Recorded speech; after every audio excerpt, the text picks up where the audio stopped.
नमस्कार मित्रों। State bank के बारे में सभी लोगों को पता है कि सुप्रीम कोर्ट ने एक स्टेट बैंक को निर्देश दिया था कि 21 दिन के अंदर इलेक्टोरल बॉन्ड की सारी जानकारी चुनाव आयोग को उपलब्ध करवाई जाए और चुनाव आयोग को निर्देश दिया था कि सारी जानकारी आप लोग 7 दिन के अंदर चुनाव आयोग के पोर्टल पर भारत की जनता के लिए सार्वजनिक करें। लेकिन स्टेट बैंक द्वारा 21 दिन व्यतीत होने से एक दिन पहले ही सुप्रीम कोर्ट में एक एप्लीकेशन लगाई जाती है कि 21 दिन के अंदर हम लोग इस कार्य को पूरा नहीं कर सकते हैं, इसके लिए हमें 4 महीने का समय और चाहिए।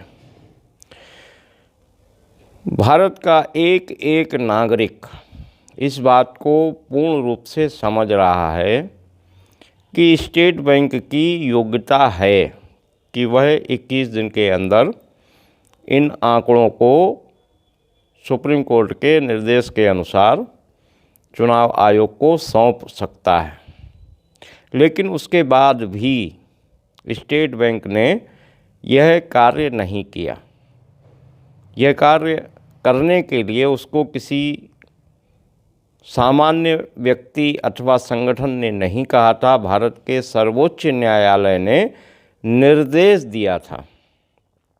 लेकिन उस निर्देश का भी पालन स्टेट बैंक द्वारा नहीं किया गया और जो बहाना ढूंढा गया वह बहाना भी अत्यंत ही संदेहास्पद है।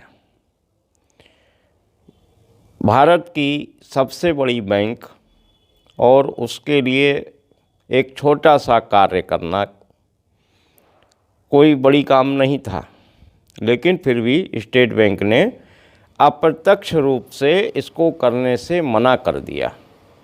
और मना यदि यह प्रारंभ में ही यह कहती कि ये इस कार्य में ये समस्याएं हैं तो कुछ समझ में आ सकता था कुछ लोगों को। लेकिन स्टेट बैंक ने पहले संपूर्ण 21 दिन के समय अवधि समाप्त होने दी ताकि कम से कम 21 दिन तो व्यतीत हो ही जाएं और उसके बाद जो होगा देखा जाएगा, हमें देना तो है नहीं। तो इस प्रकार का रवैया स्टेट बैंक द्वारा अपनाया गया। अब भारत की संपूर्ण जनता यह समझ रही है कि स्टेट बैंक द्वारा यह कार्य, यह निर्णय, यह बहाना किसके कहने पर किया गया। निश्चित रूप से यह मोदी जी के कहने पर किया गया है और यदि मोदी जी के कहने के अनुसार स्टेट बैंक कार्य करती है तो उसे गोदी मीडिया की तरह ही गोदी बैंक कहा जाना चाहिए। इतनी लताड़ तो जनता द्वारा स्टेट बैंक को लगाई जानी चाहिए। इतनी बड़ी बैंक होने के बाद इतने बड़े संस्थान सुप्रीम कोर्ट के आदेश को ना मानने का जनता द्वारा कम से कम इतनी प्रतिक्रिया तो होनी चाहिए और होगी, हो भी रही है। लेकिन ये बेशर्म लोग हैं, इनको कोई फर्क नहीं पड़ने वाला। ऐन कैन प्रकारेण सत्ता में काबिज बने रहना मोदी जी का एकमात्र उद्देश्य है और इस उद्देश्य को पूरा करने के लिए वह स्टेट बैंक की गरिमा को भी दांव पर लगाने से नहीं चूके। इसमें कोई संदेह अब रह ही नहीं जाता।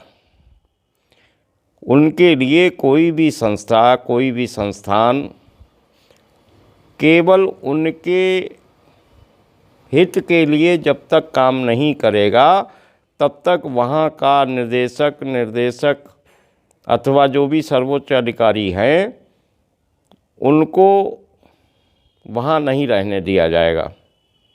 पूर्ण रूप से समझ में आ रहा है। लेकिन स्टेट बैंक को इतने दबाव में काम करने की आवश्यकता नहीं थी, वो इस्तीफा दे सकते थे।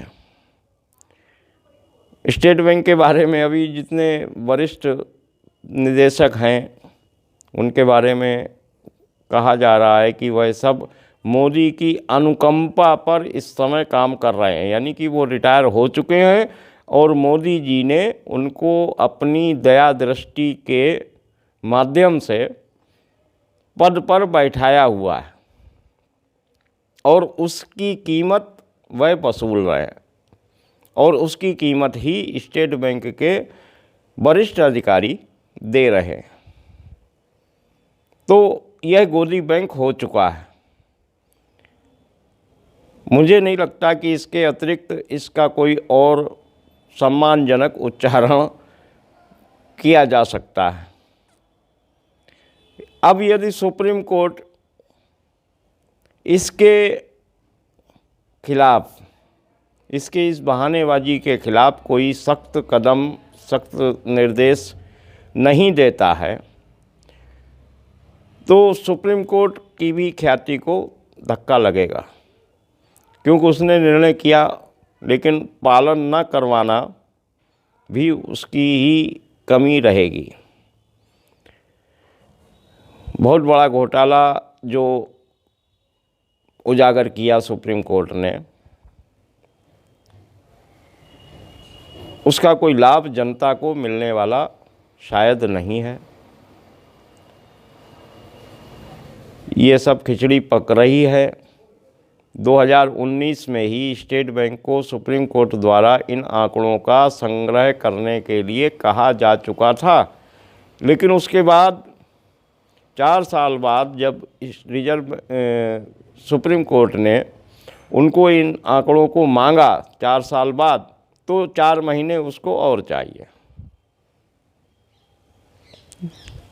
ये घोटाला होता है। दिल्ली में तो शराब घोटाले के बारे में 2-2 लोग जेल में हैं, जबकि वह ना तो स्कीम लागू हुई, ना उसको असंवैधानिक घोषित किया गया, और कितने लोग जेल में हैं और केजरीवाल को भी जेल में भेजने की तैयारी है। तो दिल्ली के शराब घोटाले की जब इतनी परिणाम सामने आ सकते हैं तो इसके कितने आएंगे? इसमें तो फांसी होगी सीधी।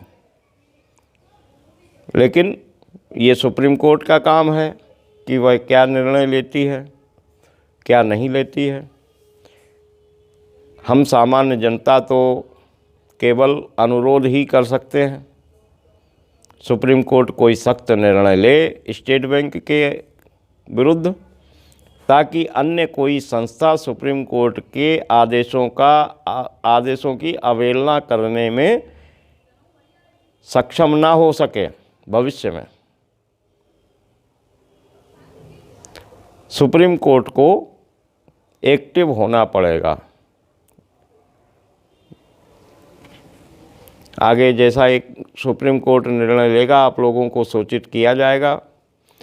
आप लोग स्टेट बैंक के बारे में क्या सोचते हैं, स्टेट बैंक की इस कार्यप्रणाली के बारे में क्या सोचते हैं, गोदी बैंक के उच्चारण के बारे में क्या सोचते हैं, आप टिप्पणी करके बताइए। आपकी टिप्पणियों के अनुसार हमारे अगले कार्यक्रम बनते रहेंगे। यदि आप लोग नए हैं तो हमारे चैनल को सब्सक्राइब कर दीजिए, लाइक कर दीजिए, ताकि हमारी आवाज़ जनता तक पहुंच पाए, अधिकतम जनता तक पहुंच पाए, और आप लोगों को भी हमारी नई वीडियो मिलती रहे। बहुत बहुत धन्यवाद। जय हिंद।